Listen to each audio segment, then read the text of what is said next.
একটি সুন্দর মরিচের ক্ষেত, সুন্দর করে নালা করা হয়েছে, সেখানে পানি আসছে। বড় মরিচের ক্ষেত আমরা দেখতে পাচ্ছি, সুন্দর। যদি কেউ করতে চান তাহলে এইরকম মরিচের ক্ষেত আপনারা করতে পারেন। এই দিক থেকে পানি আসছে, দেখেন মোটামুটি কতটুকু দূরত্ব, এবং প্রত্যেকটা দূরত্বের মাঝে নালা কাটা আছে, সেখানে পানি দেওয়া হচ্ছে। এগুলো মরিচ গাছ। এখনো মরিচ ধরে নাই, বাট যখন ধরবে তখন খুব ভালো একটা প্রজেক্ট হবে বলেই মনে হয়। বেশ বড় একটি প্রজেক্ট দেখা যাচ্ছে।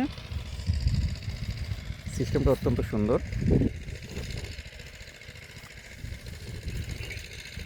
মরিচ গাছগুলো যেখানে লাগানো হয়েছে সে জায়গায় একটু উঁচু করা, মাঝখানে একটু নালা, বেশ পরিষ্কার পরিচ্ছন্ন সাজানো গোছানো একটা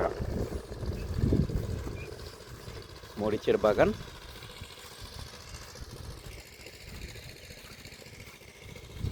বেশ সুন্দর, আমার খুব ভালো লেগেছে এই প্রজেক্টটি। আসলে একটি দেশের মেরুদণ্ড হচ্ছে তার কৃষি। আমাদের বাংলাদেশ একটি কৃষি নির্ভর দেশ। এই দেশের কৃষকেরা অত্যন্ত উদ্যমী এবং উদ্যোগী, কর্মঠ, এবং তাদের মেধামনন কাজে লাগিয়ে আমাদের দেশটাকে তারা যথেষ্ট স্বনির্ভর করার চেষ্টা করছেন। আমরা দেখতে পাচ্ছি মরিচের বাগান এইখান থেকে সেই পর্যন্ত।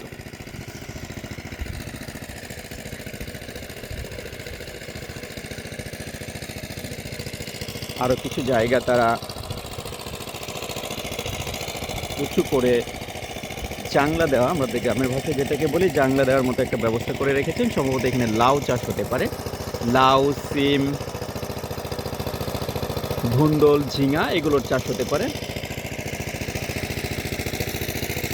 এটাও বেশ বড় একটি জায়গা। এখানে পানির ব্যবস্থা রয়েছে, তার পাশে এই মরিচের বাগান।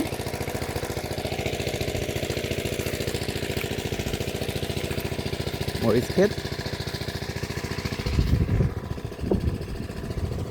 সুন্দর। কৃষকের মাঠ থেকে আমরা দেখতে পেলাম এই কৃষিপ্রধান বাংলাদেশের প্রাণকেন্দ্র, মেরুদণ্ড হচ্ছে এই কৃষকেরা। তাদের উদ্যোগের ফলেই আমরা ঠিকমতো খেতে পারি। আমরা তাদের জন্য শুভকামনা জানাচ্ছি।